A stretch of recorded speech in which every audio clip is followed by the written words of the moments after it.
오늘 말씀의 제목은 마음에 펼쳐진 시온의 대로라는 제목으로 하나님의 말씀을 나누겠습니다. 마음에 펼쳐진 시온의 대로입니다. 요즘은 많은 가정들이 반려견이나 반려묘를 함께 키우며 생활하고 있습니다. 저희 집에도 저를 13년째 엄마로 알고 있는 그런 강아지 샌디가 있는데요. 온 가족의 사랑을 독차지하고 있습니다. 특별히 뭘 하지 않아도 그냥 다 예뻐합니다. 그러다가 아주 사소한 거, 배변판에 쉬를 잘한다던가 사료만 다 먹어도 아유 잘했다고 박수받고 칭찬을 듣습니다. 그런 샌디를 보면서 저희 딸은 너무나 부러워하죠. 넌 정말 좋겠다. 이렇게도 이쁨 받고 저렇게도 이쁨 받고 나도 샌디였으면 너무 좋겠다. 이렇게 부러워합니다. 그런데 오늘 우리가 읽은 시편 84편에는 저의 딸과 같이 대상은 강아지가 아니라 참새와 제비이지만 그들을 엄청 부러워하는 시인을 만나볼 수가 있습니다. 그러면 그 시인은 왜 이 새들을 그렇게나 부러워할까요? 이런 궁금증을 가지고 오늘 시편 84편을 함께 알아보도록 하겠습니다. 먼저 시편 84편은 고라 자손의 시입니다. 시편 전체에 고라 자손의 시편은 모두 11편이 있습니다. 그 중에 오늘 보는 84편은 이 시에 곡을 붙인 가스펠 찬양들이 몇 곡 있을 정도로 우리에게 참 사랑받고 익숙한 친숙한 시편입니다. 이 시편은 찬양시로서 그 중에서도 하나님이 계신 성소로 상징되는 시온을 노래하는 시편으로 분류될 수가 있습니다. 그런데 이 시편이 찬양시이긴 하지만 시의 분위기가 그저 밝고 좋지만은 않습니다. 왜냐하면 지금 이 시를 쓴 시인은 하나님이 계신 성소에 가고 싶은 마음은 아주 간절한데 어떤 연유에서인지 주님의 성소에 갈 수 없는 상황에 놓여 있기 때문입니다. 그러한 안타까움이 배어 있는 시인데요. 오늘 이 시편을 통해서 우리에게 주시는 메시지 세 가지를 살펴보겠습니다. 첫째로, 하나님의 임재를 갈망하는 사람은 복이 있습니다. 하나님의 임재를 갈망하는 사람은 복이 있습니다. 본문 1절부터 4절을 보시면요, 여호와가 계시는 집을 사모하고 있는 시인의 갈망을 우리가 볼 수가 있습니다. 주님이 거하시는 거처를 1절에서는 주의 장막이라고 했고 2절에서는 여호와의 궁정, 3절에서는 주의 제단, 4절에서는 주의 집, 이렇게 다양한 은유적인 표현을 통해서 주님의 거처를 노래하는데요. 이것을 통해서 시인이 그 거처에 임재하고 계시는 하나님을 얼마나 사랑하고 갈망하고 있는지를 볼 수가 있습니다. 그런데 시인이 이토록 주님의 거처를 사랑함에도 불구하고 2절에서는 그의 안타까운 상황을 간접적으로 표현하고 있습니다. 2절을 보시면요, 내 영혼이 여호와의 궁정을 사모하여 쇠약하며 내 마음과 육체가 살아계시는 하나님께 부르짖나이다. 시인은 지금 하나님의 집에 갈 수 없는 상황입니다. 시인이 개인적인 이유로 성전에서 멀리 떨어져 있든지 아니면 어디가 좀 아프든지 아니면 포로기 상황인지 우리가 이 시편을 통해서만은 구체적인 상황을 알 수는 없지만 어쨌든 시인은 여호와의 궁정을 사모하지만 갈 수 없는 안타까운 상황에 놓여 있었습니다. 그래서 그의 영혼이 쇠하여지고 그의 마음과 육체가 기진맥진할 정도로 주님을 사모하고 있다. 그래서 그리움으로, 안타까움으로 주님께 부르짖고 있습니다. 우리가 지금 이렇게 예배당에 나오고 있는데요. 나와서 예배 드릴 수 있는 것, 이건 정말 엄청난 은혜입니다. 당연하게 느껴지는 것인데 실은 그렇지 않습니다. 당연하지가 않습니다. 거리가 너무나 멀거나 아니면 몸이 어디 아프거나 체력이 안 되면 이렇게 새벽에 일어나서 주의 전에 나올 수가 없는 것입니다. 그래서 우리가 예배당에 나올 수 있는 것, 이것 하나만으로도 감사할 수가 있는 것입니다. 이제 3절을 보시면요, 시인은 주님을 나의 왕, 나의 하나님, 만군의 여호와 이렇게 삼중적인 고백을 하면서 저 자연 속에 있는 작은 새가 주의 제단에서 제 집을 얻고 제비도 보금자리를 얻는 그 모습을 보면서, 또 새들이 자유롭게 성전에 날아다니는 그 모습을 보면서 거기에 거처를 삼고 있는 새들을 엄청나게 부러워하고 있습니다. 시인의 마음에는 새들을 부러워할 만큼 하나님의 거처를 사모함이 가득한 것을 볼 수가 있는 것입니다. 그러면서 4절을 말하고 있는데 우리 4절 말씀 함께 읽겠습니다. 주의 집에 사는 자들은 복이 있나니 그들이 항상 주를 찬송하리이다. 셀라. 시인은 마치 새들처럼 주의 집에 거하는 자들, 주의 거처에, 주의 장막에 가까이 있는 자들, 그들이 참으로 복이 있다라고 고백하고 있습니다. 우리가 평소에 복을 받기를 기도하고 있죠. 여러 가지 기도 제목, 참으로 하나님의 은총과 형통의 복을 원해서 우리가 기도하고 있지만, 지금 시인의 관점으로 보면 주님께 가까이 나와 예배드리고 있는, 그래서 주님을 만날 수 있는 사람은 그것 하나만으로 이미 복을 받았다, 복되다, 그렇게 고백하는 것입니다. 언제든지 주님을 찬양할 수 있고, 언제든지 예배할 수 있고, 언제든지 주의 전에 나올 수 있는 사람은 진정으로 복된 사람입니다. 또한 5절을 보시면요, 시인은 압달락에서는 새들을 엄청 부러워했죠. 새들은 좋겠다, 자유롭게 성전을 드나들어서 가까이 있어서 좋겠다, 그렇게 부러워했는데 이제는 하나님이 계신 시온을 향하여 자유롭게 순례하는 사람을 부러워하고 있는 것입니다. 5절, 오늘 요절인데요, 5절 말씀 우리 다시 한번 읽겠습니다. 주께 힘을 얻고 그 마음에 시온의 대로가 있는 자는 복이 있나이다. 아멘. 당시 순례자들은 절기를 지키기 위해서 하나님의 전이 있는 시온을 향해서 순례의 길을 갔는데요, 시인은 그들이 얼마나 복된지를 고백합니다. 이 구절을 표준 사번역으로 읽으면 이렇습니다. 주님께서 주시는 힘을 얻고 마음이 이미 시온의 순례길에 오른 사람들은 복이 있습니다. 이제 순례길에 한 발짝 떼기도 전에 마음으로 먼저 그 순례길에 가 있는 사람들은 복되다, 그렇게 부러워하고 있습니다. 여기서 5절과 7절에 나오는 시온은 그 언덕에 예루살렘 성전이 있었죠. 그래서 아주 종교적으로 제의적으로 중요한 중심지였는데요. 그래서 시온이라고 하면 바로 하나님의 거처, 즉 하나님의 임재를 상징하는 것입니다. 지금 5절에서는 시온으로 순례의 길을 가려는 사람들을 말하지만, 그래서 그들을 부러워하고 있지만 그들뿐만이 아니죠. 지금 현재는 시온에 갈 수 없지만 마음에서부터 시작되어서 늘 성소가 있는 시온을 향해 있는 사람도 복이 있다, 그렇게 고백합니다. 거기 계신 주님을 사랑하고 그 마음이 다른 세상에 있지 않고 시온을 향해서 늘 시온의 대로가, 빨리 주님께 달려가려고 하나님에 대한 갈망이 가득한 사람은 복되다, 행복한 사람이다, 그렇게 고백합니다. 사랑하는 성도 여러분, 여러분의 마음에 언제나 시온의 대로가 열려 있습니까? 마음이 언제나 하나님을 향하고 있습니까? 하나님을 만나고 싶어 하십니까? 본문은 그러한 사람이 복 있는 사람이라고 말씀하고 있습니다.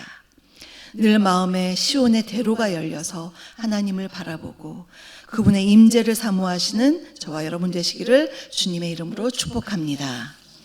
둘째로, 고난 중에도 주님께 힘을 얻는 사람은 복이 있습니다. 고난 중에도 주님께 힘을 얻는 사람은 복이 있습니다. 순례자들이 기쁨으로 순례의 길을 떠났다 하더라도 시온으로 가는 길은 늘 평탄하지만은 않습니다. 6절을 보시면 그러한 고난의 상황을 눈물 골짜기라고 표현하고 있습니다. 이 눈물 골짜기는 예루살렘 가까이에 위치한 메마른 골짜기를 가리키는데요.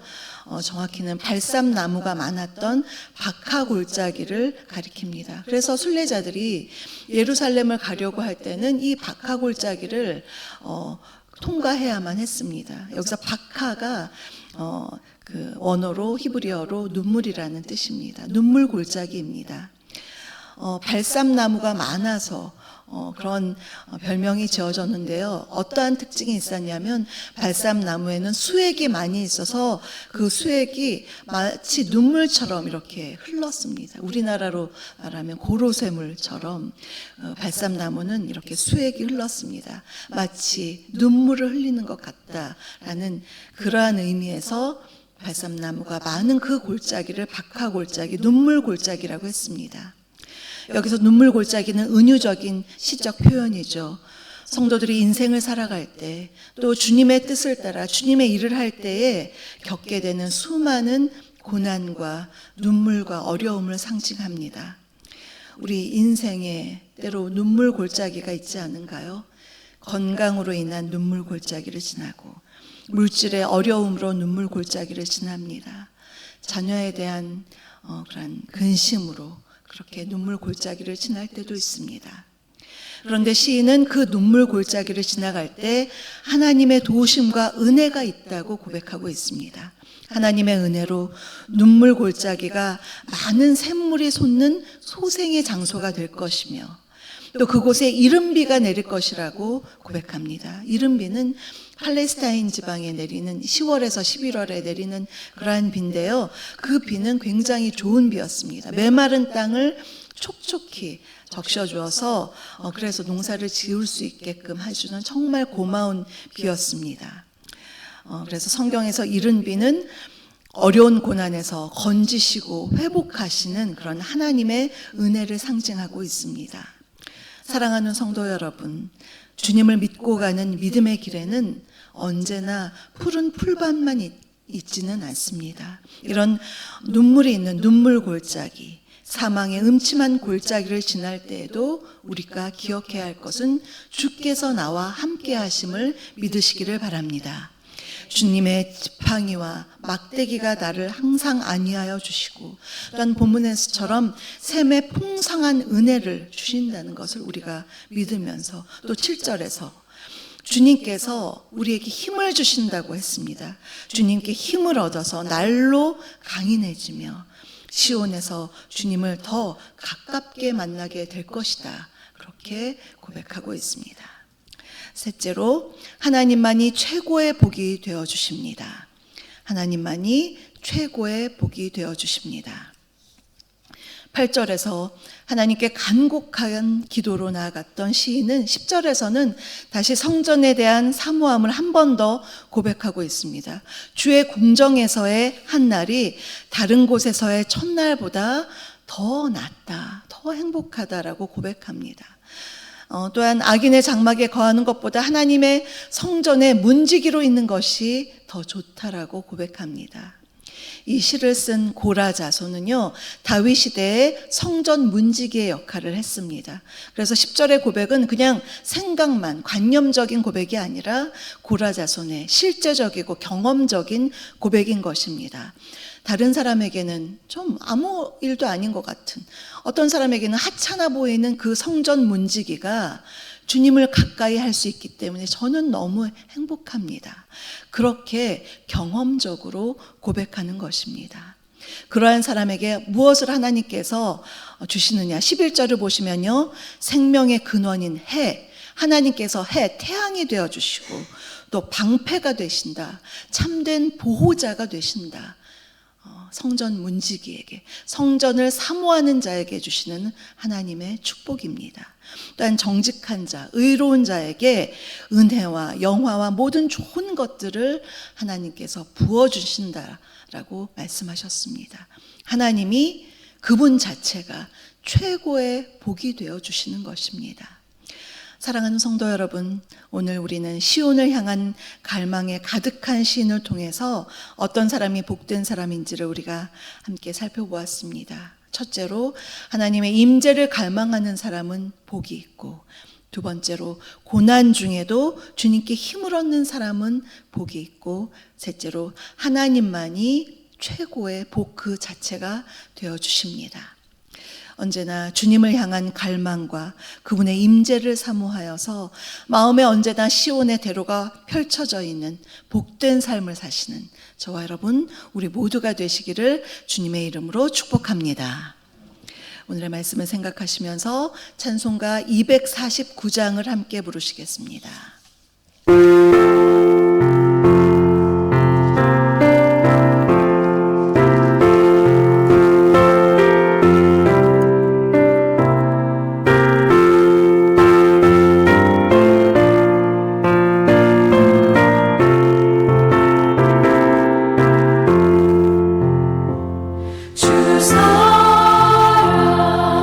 사랑하는 자, 나 찬송할게.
지금은 우리 주 예수 그리스도의 은혜와 아버지 하나님의 다함없는 사랑하심과 성령님의 내주, 교통, 충만케 하심이 마음에 늘 주님을 향한 시온의 대로가 펼쳐져 있어서 그 어떤 눈물 골짜기도 주의 은혜로 잘 감당하며 주님께서 주시는 힘과 능력을 덧입어서 오늘도 찬송하며 하루를 승리하기를 간절히 소망하는 사랑하는 우리 성도님들 머리머리 위에와 그 가정과 일터 위에 우리 주사랑교회 위에 이 나라 이 민족 위에 지금부터 영원토록 함께하옵시기를 간절히 축원하옵나이다. 아멘.